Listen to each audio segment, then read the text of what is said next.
여러분 할렐루야. 오늘 말씀의 제목을 여러분 따라서 복창합시다. 축복과 저주.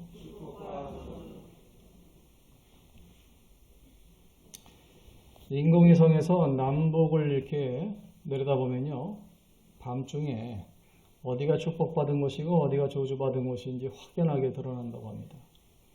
그래서 한반도가 한밤중이 되면은 북녘 땅은 캄캄하고, 그리고 남녘 땅은 아주 그냥 크리스마스 추리를 불을 킨 것처럼 그렇게 찬란하게 빛이 난다고 하죠. 그래서 왜 이렇게 됐을까? 원래는 사실 6.25 전에는 평양이 참 발전된 곳이고, 또 그곳에 교회들이 많았고, 또 평양 시민의 그 상당수가 크리스찬이어가지고 주일이면은 상가들이 온통 문을 닫아가지고 상가를 연대를 찾기가 힘들 정도로 그렇게 줄줄이 가족들이 손에 손을 잡고 교회를 가던 그런 곳이었습니다. 자, 그러던 곳이 어떻게 저렇게 우상의 도시가 되고 죽음의 땅이 되었을까? 이게 참. 그래서 축복과 저주라는 제목으로 오늘 우리가 말씀을 상고하면서 은혜 받고자 합니다. 여러분, 김일성 종합대학에 특이한 과가 하나 있습니다. 그 과를 졸업하면은 칠곡교회라는 곳으로 이제 발령도 받고, 혹은 함경북도 원성원에 있는 강안리 11호 수용소로 또 발령을 받기도 합니다. 그게 무슨 과냐? 신학과예요. 김일성 종합대학 안에 신학과가 있습니다. 그래서 그 신학과를 졸업한 사람들이 그렇게 위장교회 전도사로 취업을 하거나, 취업이 아니죠, 뭐 발령이죠, 그야말로. 그리고 또 강안리 11호 종교수용소에 또 총괄 반장 등등으로 이렇게 발령을 받습니다. 그러면서 자기들이 공부한 그 지식을 가지고 기독교인들을 신문하고 고문을 하고 처형을 하고 이제 그런 일들을 하게 됩니다. 그래서 어느 가정도 이렇게 기독교인이라는 것이 발각이 돼서 지하교회에서 예배를 드리다가 붙잡혀 왔는데, 아들은 14살, 여동생은 그보다 더 나이가 어렸고, 그리고 엄마는 뭐 애들이 10대니까 엄마는 한 30대쯤 되겠죠. 30대 엄마가 아들, 딸을 키우면서 이렇게 이제 한 달에 한 번 저 산속에 있는 동굴에 크리스찬들의 모임이 있어서 거기에 참여를 해서 같이 찬송하고 기도하고 이 북한의 복음화를 위해서, 민족 통일을 위해서 기도했다고 합니다. 그게 누군가 내부 고발자가 있어가지고 마을에 흉흉한 소문이 돌기 시작하더니 보안부에서 와가지고, 보위부에서 와가지고 그들을 다 싹 잡아갔어요. 그래서 트럭 뒤에다 태우고, 한량없이 트럭 뒤에 태우고 달려가던 그곳이 어디냐? 함경북도 원성원에 있는 강안리 11호 종교수용소입니다. 거기를 데려가서 어머니와 여동생은 여자로서는 참 상상할 수 없는 모진 일들을 겪고, 또 그 14살짜리 아들은 참 모진 하여튼 고역을 감당해야 했습니다. 밥도 제대로 먹이지 않으면서 험한 그 노역을 시키고, 그리고 이제 정신교육을 계속하는 거예요. 너 예수를 믿냐? 아직도 예수를 신으로 믿고 있냐? 이 아이가 이제 살기 위해서 부인하는 거죠. 난 예수 엄마 때문에 교회를 갔지, 난 그 엄마를 저주한다. 엄마 때문에 내가 여기 붙잡혀 와서 이렇게 고생을 하고 있다. 그래서 엄마가 믿었던 하나님, 또 자신이 따라다니면서 신앙 고백을 했던 그 예수님, 그분들을 그렇게 이를 갈면서 저주를 했습니다. 속내는 그렇지 않았겠죠. 그러나 살기 위해서 그 포로 수용소에서 그 어린아이는 그렇게 할 수밖에 없었을 거예요. 그런데 그렇게 지내던 중에 같은 수용소, 같은 공간에 있던 한 40대 남자분을 보게 됐습니다.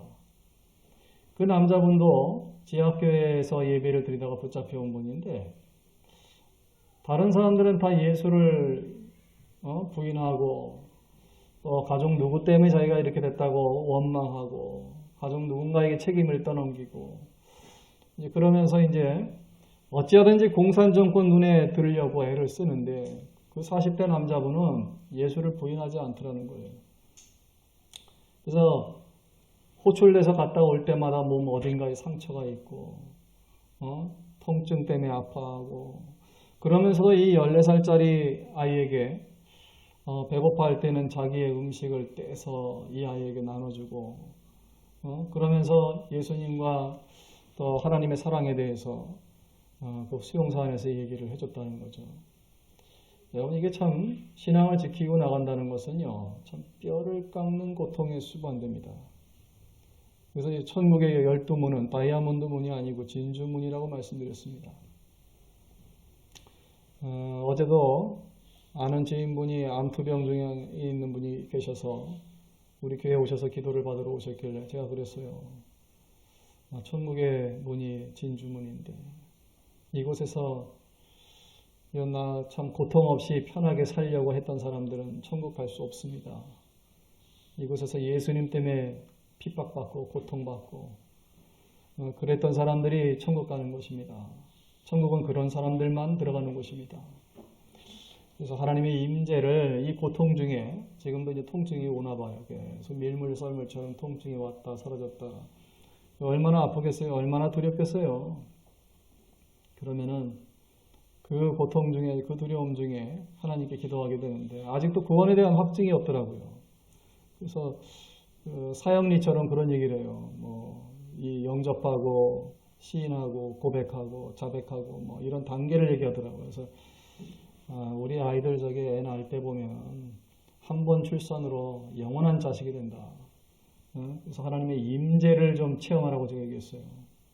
지금 동전의 양면 같아서 한쪽 면만 보면 고통이고 두려움이고 인생 슬프고 우울하지만 그 동전 뒤집어서 보듯이 그걸 반대쪽으로 생각하면 지금이야말로 하나님이 부르시는 때고 하나님 만날 때고 하나님을 간절히 쫓아야 될 때다.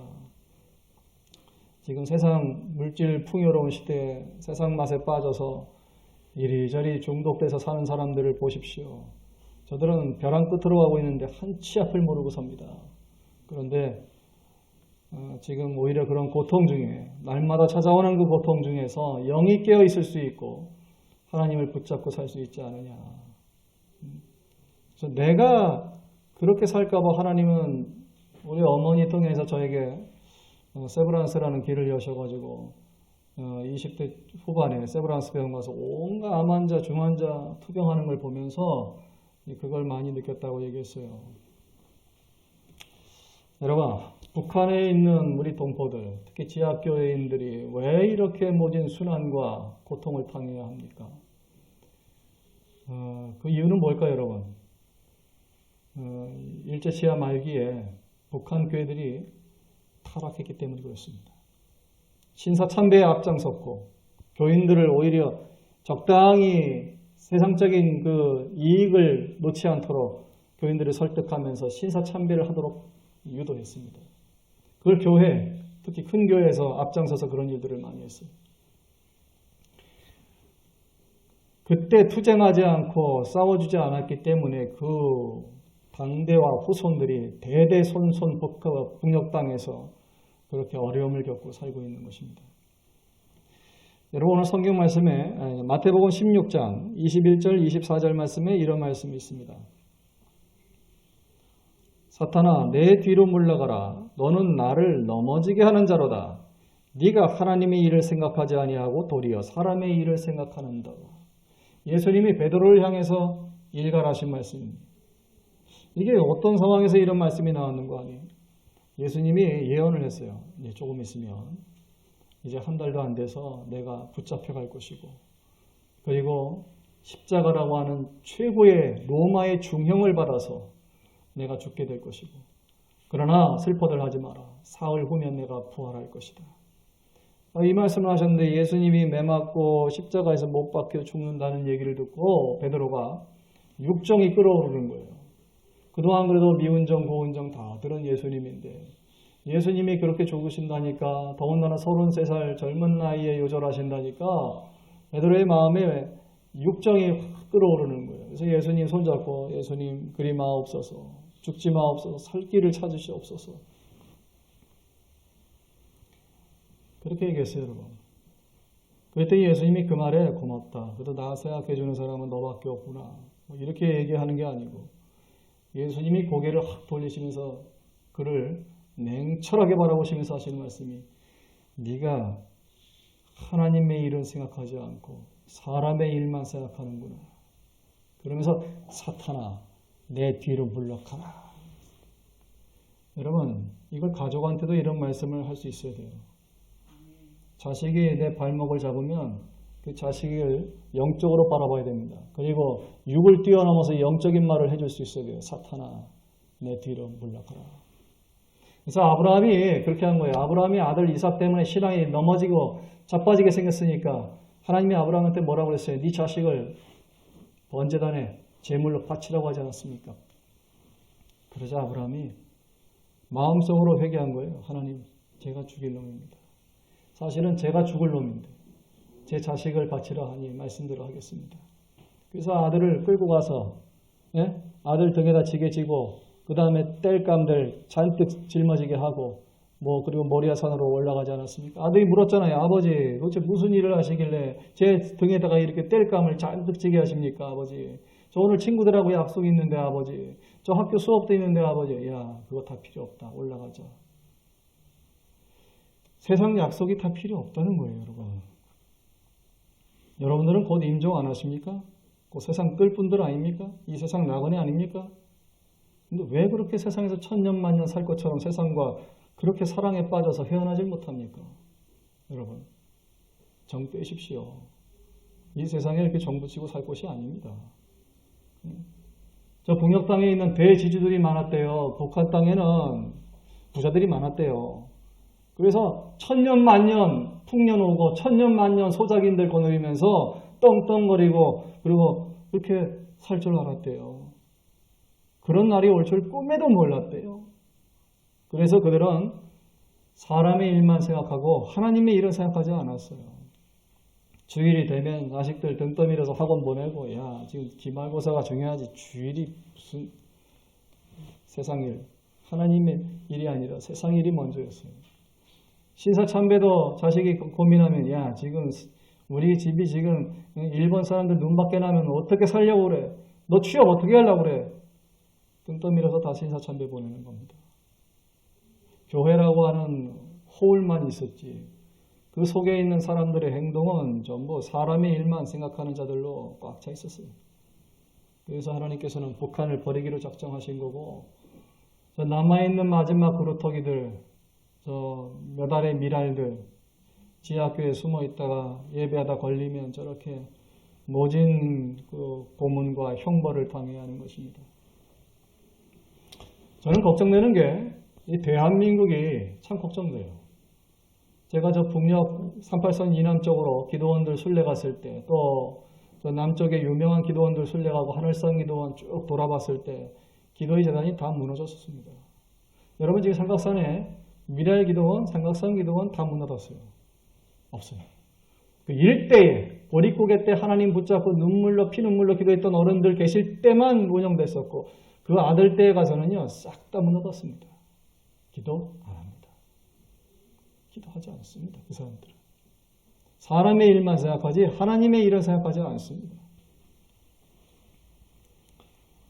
우리가 신앙교육을 자녀들에게 할 때 좀 제대로 했으면 좋겠습니다. 뜨뜻미지근한 신앙을 물려줄 것이 아니고 뜨겁든지 차든지 분명한 신앙을 가르치고 물려주기를 바랍니다.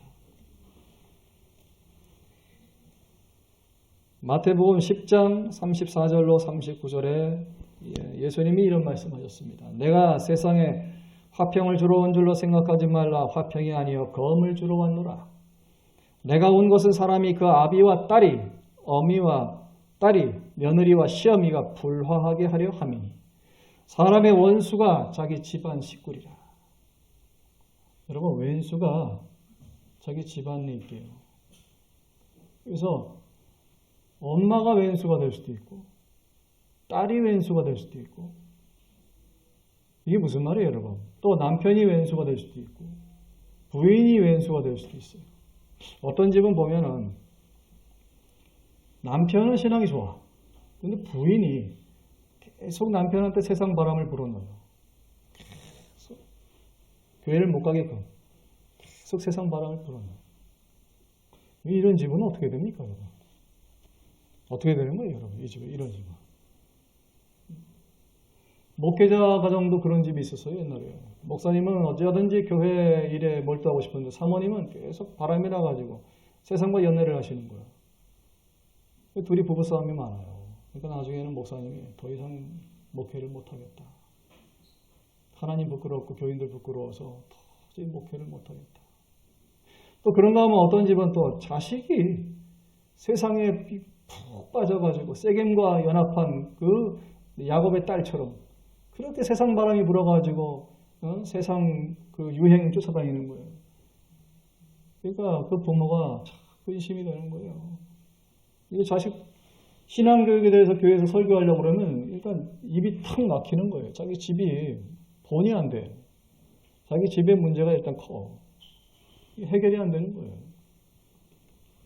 신앙교육에 참 자신을 할 수 있는 사람이 없어요, 여러분. 그저 우리 자신부터가 하나님 앞에 바로 서기 위해서 노력해야 됩니다. 내가 바로 서지 않고서야 어떻게 주변 사람을 세울 수 있겠습니까?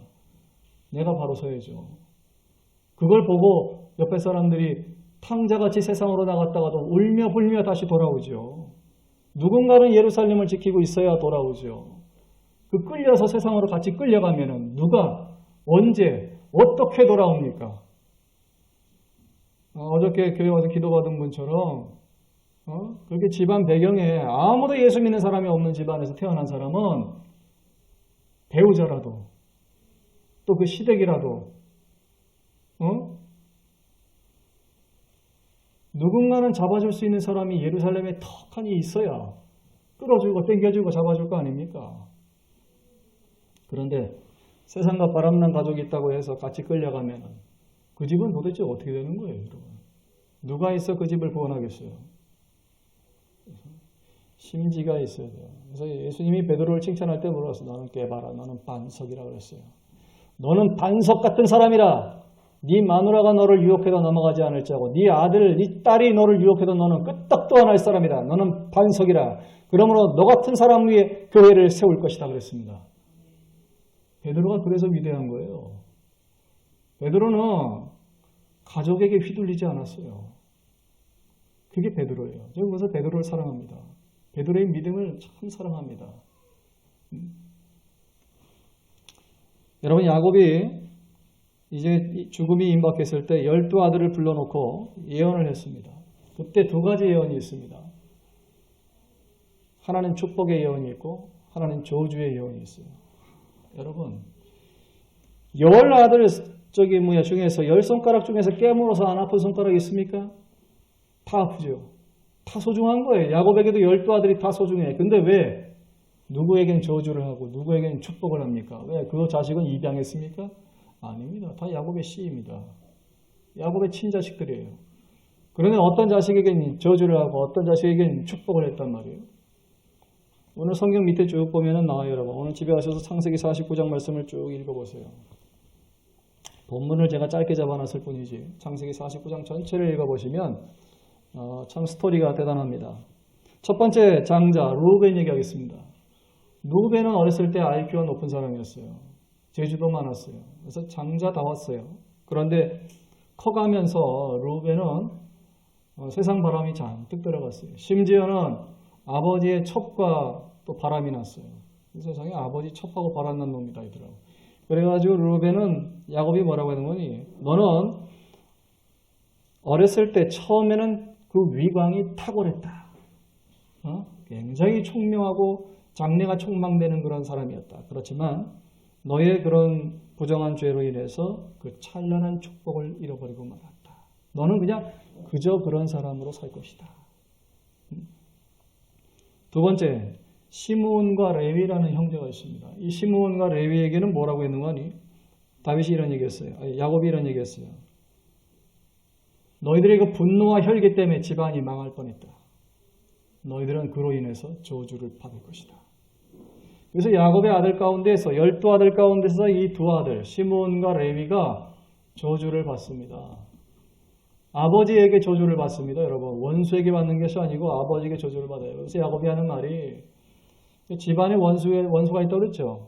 그 대표적인 원수들이 바로 시므온과 레위예요. 말을 안 들어요. 부모가 얘기를 하면 반항적이에요. 혈기를 부려요. 부모한테. 형제들하고도 늘 싸움의 근원이 돼요. 집안 싸움이 일어났다 하면 여러분들 때문에 그래요. 시므온 레위 때문에. 생각도 옹졸하고 싫은 소리 조금 더 안 들으려고 하고. 그래서 야곱이 얘기하는 거예요. 이제 내가 죽을 때 돼서 너희들한테 진실로 얘기하건대 너희들은 하나님의 저주를 받는다.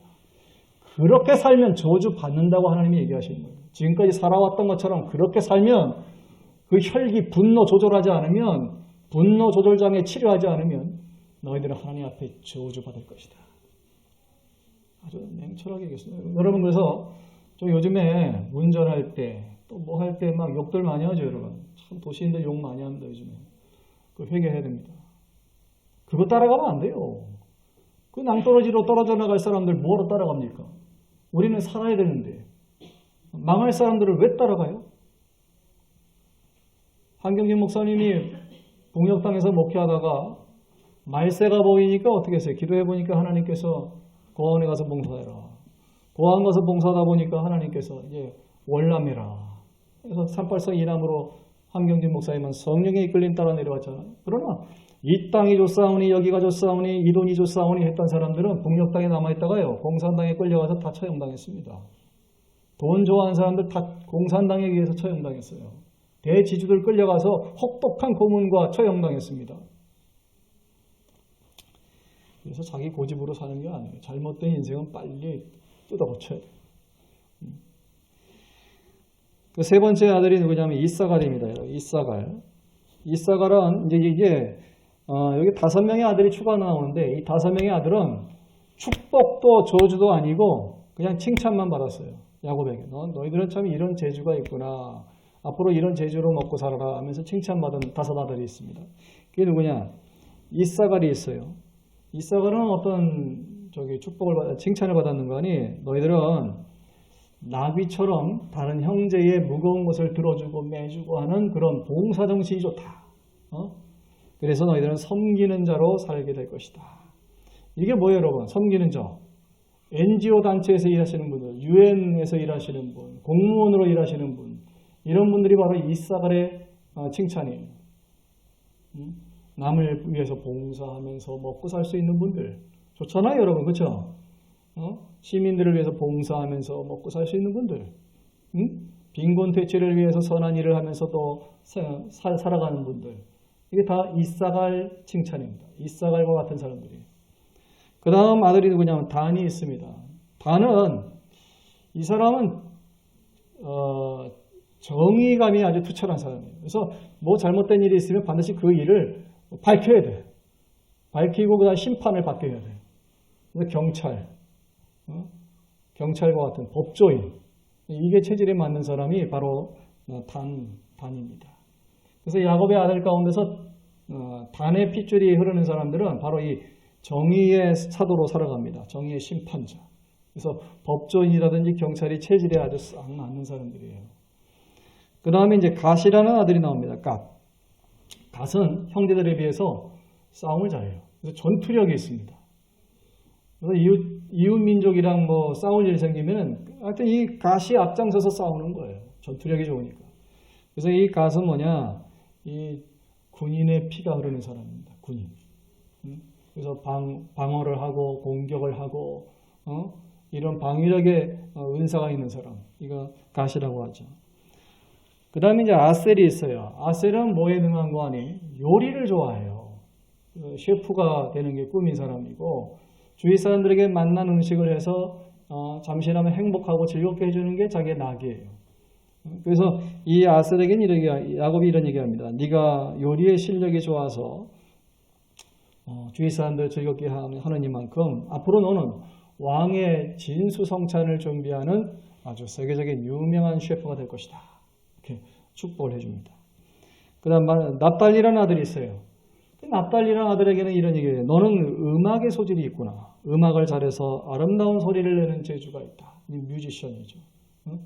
그래서 다윗의 아들 가운데 이렇게 이사갈, 단, 갓, 아셀, 납달리 이 5 아들들은 이렇게 자신의 재주, 달란트를 가지고 주위 사람들에게 유익을 줌으로 인해서 칭찬을 받습니다.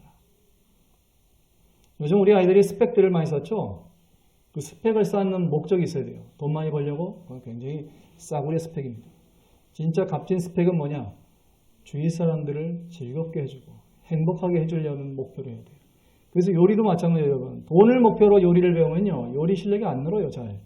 그러니까 자기가 맛을 안 보니 식당에 온 사람들이 맛있는지 맛없는지 관심이 없어요. 예전에 제가 어떤 중식당을 가보니까 세상에 그렇게 국물 맛이 희한한 맛은 처음 봤어요. 완전히 겉도는 맛이. 채소 맛 겉돌고 면 맛 겉돌고 자기가 맛을 보지 않고 파는 거예요. 그런 사람은 식당을 운영하는 목적이 뭐예요? 돈밖에 없는 거예요. 돈. 그러나 정말 오시는 분 한 분 한 분이 행복하게 즐겁게 그렇게 식사하길 원한다면 자기가 큰 맛을 보죠. 그리고 감칠맛이 나게 만들죠. 자, 그 다음에 이제 2 아들이 남았죠, 여러분. 축복의 예언을 받은 아들 2 아들이 나옵니다. 첫 번째가 유다예요. 유다에게는 하는 말이 뭐냐? 너는 형제들의 찬송이 될 것이다. 다른 형제들이 너를 추앙할 것이고, 그리고 너희 집에서는 왕권이 끊이지 아니할 것이다. 그러니까 왕이 대대손손 나온다 이 말이에요. 그리고 하나님의 임재를 체험하는 집안이 될 것이다. 하나님의 임재가 있다면 너희 집에 임하실 것이다. 그 말씀이에요. 그래서 유다는 축복 중에서 최고의 축복을 받습니다. 하나님의 임재, 왕권에 대한 그 기름 부음의 축복을 받아요. 그리고 요셉이 있습니다. 요셉에게는 뭐라고 예언했는가 하니 너는 전능자의 힘을 입어 권력이 견고할 것이다. 이 말은 뭐예요, 여러분? 권력자의 집안이 될 것이다. 영의정, 우의정, 좌의정, 법무부 장관, 교육부 장관 이런 너희 집에서는 권력자들이 계속 나오게 될 것이다. 그러니까 왕까지는 안 나오지만 권력자들은 계속 이 집안에서 나온다는 얘기입니다. 그리고 너희 집에서는 목자가 나올 것이다. 이 말은 뭐예요? 주의 종들이 너희 집에서 계속 배출될 것이다. 앞으로 목회하는 주의 종들이 너희 집에서 계속 배출될 것이다. 여러분 보세요. 유다와 요셉의 공통점이 뭡니까? 신앙관이 투철한 부모입니다. 자식이 막 세상 일로 바람 들었을 때 그냥 어영부영하는 부모가 아니에요. 거기에 대해서 투철하게 가르칠 수 있는 부모예요. 그게 유다와 요셉이에요. 훗날 자식들한테 어떤 평가를 받고 싶습니까? 그저 그런 부모였다. 오히려 나를 망친 부모였다. 세상 길로 빠져들어갔는데도 나를 잡아주지 않는 부모였다. 훗날 그런 평가를 받아서는 안 되지 않습니까? 야곱과 같이 길을 쓰고 잡아줘야 돼요. 길을 쓰고. 시몬과 레위가 실수했을 때 살극을 벌여가지고 수많은 피를 흘렸을 때 야곱이 어떻게 했어요? 다 모여. 상수리 나무에 다 모여. 그래서 어떻게 했어요? 목걸이 반지 다 빼라. 세상 명품 다 빼라. 이거 땅속에다 파묻어 버렸습니다. 그리고 이사를 갔어요. 어디를 이사 갔어요, 여러분? 그 우상, 그 타락한 도시를 떠나가지고 어디를 갔어요, 여러분? 강남에서 떠나가지고 어디를 갔어요? 저 산골로 갔어요. 베델이라고 하는 편의점도 없는, 배달도 안 되는 산골로 갔어요. 거기서 하나님 앞에서 얘들을 신앙교육을 다시 한 거예요. 그래서 시몬과 레위가 그나마 살 길이 열린 겁니다. 누구 때문에? 아버지 때문에. 아버지가 그렇게 안 했으면요, 이들은 죽었어요. 그 가나안 족속에게 보복을 받아가지고 저들은 죽었어요, 여러분. 그런데 그들이 살 길이 그나마 열린 것은, 그나마 그래도 교회를 저들이 끊지 않고 살아갈 수 있었던 것은, 그래도 자식들에게 그래도 하나님을 가르칠 수 있었던 그 연줄은 야곱의 신앙교육 덕분이었습니다.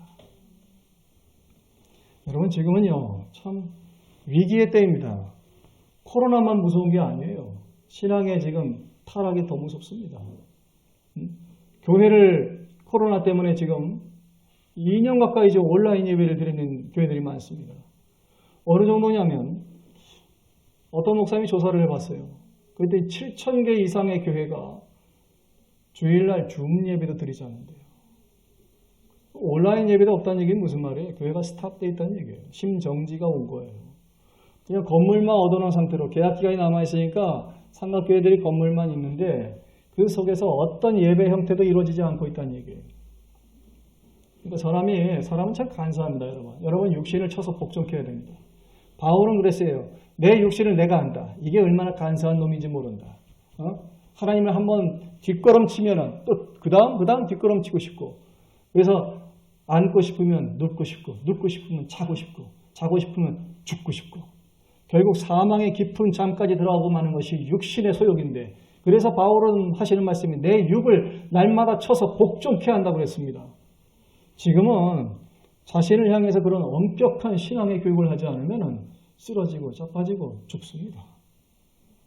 전 참 안타까운 것이 코로나 때 대한민국에 회개운동이 일어날 줄 알았어요. 근데 아니더라고. 회개운동은 고사하고 올커니 때가 왔구나. 이제는 교회에서 신방도 못 오고 교회에 모여서 이제 예배도 못하는 때가 왔으니 이제 그야말로 마이웨이. 내 때가 왔구나. 교회는 무서워서 못 온다고 하면서 세상 곳곳은 다 닫힙니다. 마스크를 벗고 밀접해서 먹는 빵집이고 식당이고 그런 데는 다 가요.